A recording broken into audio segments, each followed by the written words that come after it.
Just 5 ಮಿನಿಟ್ಸಲ್ಲಿ ನಾವು ತುಂಬ ಈಸಿಯಾಗಿ ಮಶ್ರೂಮ್ ಪೆಪ್ಪರ್ ಡ್ರೈನ ಮನೆಯಲ್ಲೇ ಮಾಡೋಣ. ಫಸ್ಟು ನಾನು ಮಶ್ರೂಮ್ನ ತೊಗೊಳ್ತೀನಿ. ನಾನು ಬಟನ್ ಮಶ್ರೂಮ್ನ ತೊಗೊಂಡಿದ್ದೀನಿ. ಇದಕ್ಕೆ ಸ್ವಲ್ಪ ಉಪ್ಪು ಹಾಗೆಯೇ ಅರಿಶಿನದ ಪುಡಿ ಹಾಕಿ ಮಶ್ರೂಮ್ನ ನಾವು ಕ್ಲೀನ್ ಮಾಡ್ಕೊಳ್ಬೇಕಾಗುತ್ತೆ.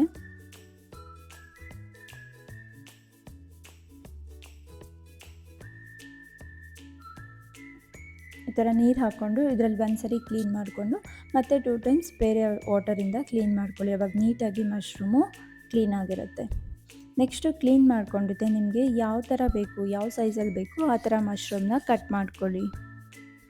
ನೋಡಿ ನಾನು ಮಶ್ರೂಮ್ನ ಕಟ್ ಮಾಡ್ಕೊಂಡಿದ್ದೀನಿ. ಇದು ರೆಡಿ ಇದೆ. ನೆಕ್ಸ್ಟು ಒಂದು ಬಾಣಲೆಯನ್ನು ತೊಗೊಂಡು ಅದಕ್ಕೆ ಆಯಿಲ್ ಹಾಕ್ಕೊಳ್ತೀನಿ. ಆಯಿಲ್ ಬಂದುಬಿಟ್ಟು ಸ್ವಲ್ಪ ಜಾಸ್ತಿನೇ ಹಾಕ್ಕೊಳ್ತೀನಿ. ನಾನು ಮಶ್ರೂಮ್ ಪೆಪ್ಪರ್ ಡ್ರೈಗೆ ವಾಟರ್ನ ಯೂಸ್ ಮಾಡಲ್ಲ, ಸೊ ಹಾಗಾಗಿ ಸ್ವಲ್ಪ ಆಯಿಲ್ನ ಜಾಸ್ತಿ ಹಾಕ್ಕೊಳ್ತೀನಿ. ನೋಡಿ ಇಷ್ಟು ಆಯಿಲ್ನ ಹಾಕ್ಕೊಂಡಿದ್ದೀನಿ. ಆಯಿಲ್ ಬಿಸಿ ಆಗಿದ್ದೇನೆ. ನೀವು ಒಂದು ಮೀಡಿಯಮ್ ಸೈಜ್ ಈರುಳ್ಳಿನ ಕಟ್ ಮಾಡ್ಕೊಂಡಿರೋದನ್ನ ಇದಕ್ಕೆ ಹಾಕ್ಕೊಳ್ಬೇಕಾಗತ್ತೆ. ಇದು ಚೆನ್ನಾಗಿ ಎಣ್ಣೆಯಲ್ಲಿ ಫ್ರೈ ಮಾಡ್ಕೊಳ್ಳಿ. ಗೋಲ್ಡನ್ ಕಲರ್ ಆಗೋವರೆಗೂ ಆನಿಯನ್ನ ನೀಟಾಗಿ ಆಯಿಲಲ್ಲಿ ಫ್ರೈ ಮಾಡ್ಕೊಳ್ಳಿ.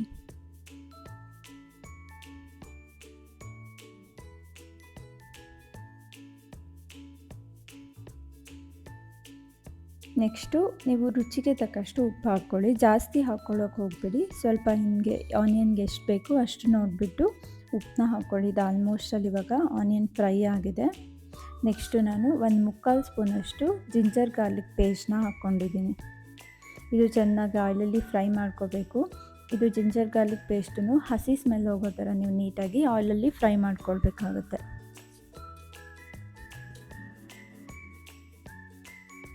ನೋಡಿದ್ದು ಇವಾಗ ಚೆನ್ನಾಗಿ ಫ್ರೈ ಆಗಿದೆ. ಇದಕ್ಕೆ ನಾನು ಕಟ್ ಮಾಡಿ ಇಟ್ಕೊಂಡಿರುವಂತಹ ಮಶ್ರೂಮ್ನ ಹಾಕ್ಕೊಳ್ತಾ ಇದ್ದೀನಿ.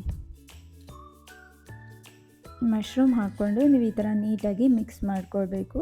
ನಿಮಗೆ ಫಸ್ಟೇ ನೀರು ಹಾಕಬೇಕು ಅನಿಸುತ್ತೆ, ಬಟ್ ಇದಕ್ಕೆ ನೀರು ಹಾಕ್ಕೊಳ್ಬೇಡಿ. ಬಿಕಾಸ್ ಮಶ್ರೂಮಲ್ಲಿ ಏನು ವಾಟರ್ ಇರುತ್ತೋ ಅದೆಲ್ಲ ಬಿಟ್ಬಿಡುತ್ತೆ.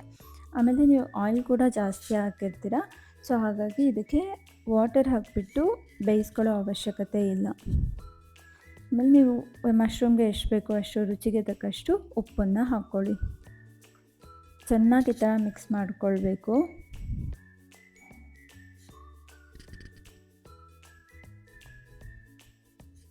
ಸ್ವಲ್ಪ ಹೊತ್ತಾಗಿದ್ದೇನೆ ಇದರಲ್ಲಿರುವಂಥ ವಾಟರ್ ಕಂಟೆಂಟ್ ಎಲ್ಲ ಬಿಡೋದಕ್ಕೆ ಶುರು ಆಗುತ್ತೆ.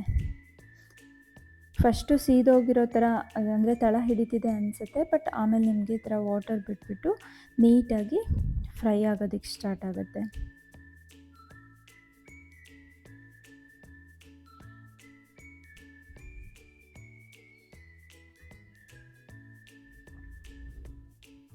ಇವಾಗ ಇದು ಚೆನ್ನಾಗಿ ಫ್ರೈ ಆಗ್ತಾ ಇದೆ.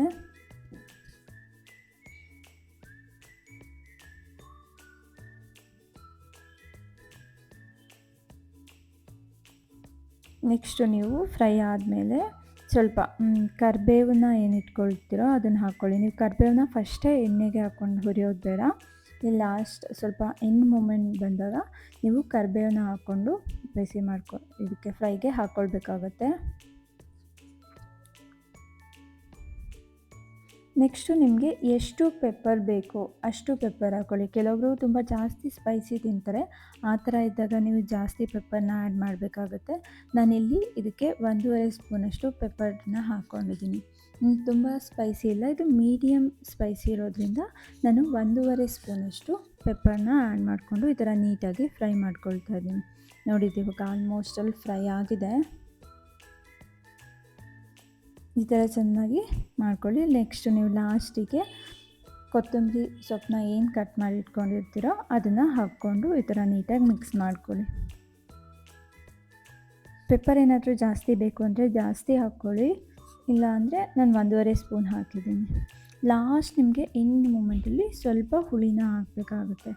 ನಾನು ಇಲ್ಲಿ ಹುಣಸೆ ರಸನ ಹಾಕಿದ್ದೀನಿ. ನೀವು ಬೇಕಾದರೆ ವಿನೆಗರ್ನ ಯೂಸ್ ಮಾಡ್ಬೋದು, ಇಲ್ಲ ಅಂದರೆ ನಿಂಬೆ ಹುಳಿ ಕೂಡ ಯೂಸ್ ಮಾಡಿ. ತುಂಬ ಹುಳಿ ಹಾಕೋಕೆ ಹೋಗ್ಬಿಟ್ಟು ಜಸ್ಟ್ ಟೇಸ್ಟಿಗೆ ಅಷ್ಟೇ ನೀವು ಎಷ್ಟು ಬೇಕು ಅಂತ ನೋಡಿಕೊಂಡು ನಿಂಬೆ ಹುಳಿನ ಹಾಕ್ಕೊಳ್ಳಿ, ಇಲ್ಲ ಅಂದರೆ ಹುಣಸೆ ಹುಳಿ ವಿನೆಗರ್ ಯಾವ್ದಾದ್ರು ಹಾಕ್ಕೊಂಡ್ರೆ ಆಗುತ್ತೆ. ಇಷ್ಟ ಆದರೆ ಪೆಪ್ಪರ್ ಡ್ರೈ ರೆಡಿ ಆಗುತ್ತೆ. ನೋಡಿ ಎಷ್ಟು ಚೆನ್ನಾಗಿದೆ ಅಂತ ಹೇಳಿ.